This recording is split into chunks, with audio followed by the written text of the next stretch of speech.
मोड़ के हम खुद ही चले जाएंगे तेरा शहर छोड़ के।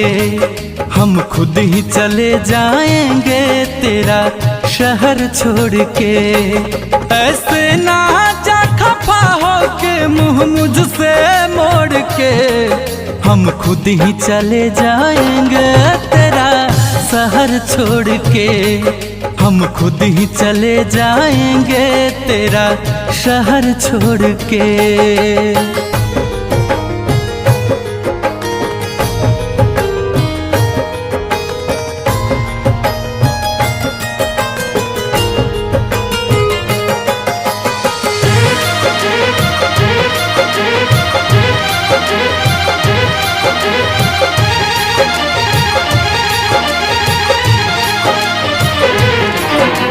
कुछ गम नहीं है इसका मिटे मेरे अरमान।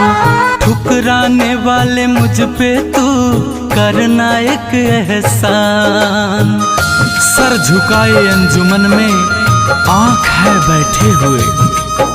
सर झुकाए अंजुमन में आँख है बैठे हुए। क्या खता हुई है हमसे जो आप हैं रूठे हुए।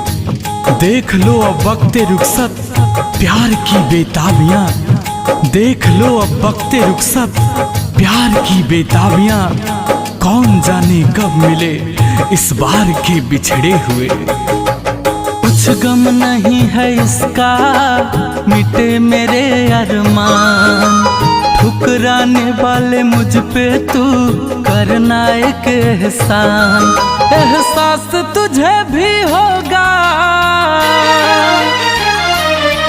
एहसास तुझे भी होगा दिल मेरा तोड़ के।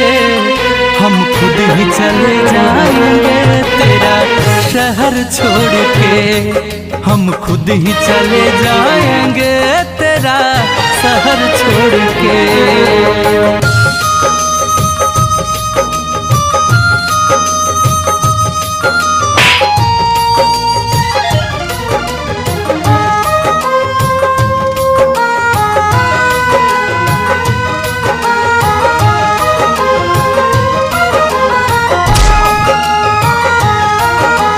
रह रह के पल वो प्यार के तुझको रुलाएंगे।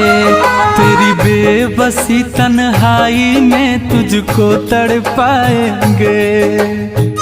भरोसा मत करो सांसों की डोरी छूट जाती है।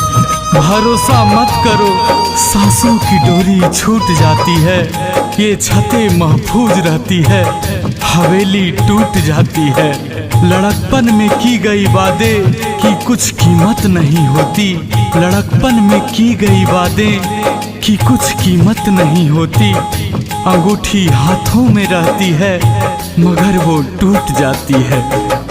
रह रह के पल वो प्यार के तुझको रुलाएंगे।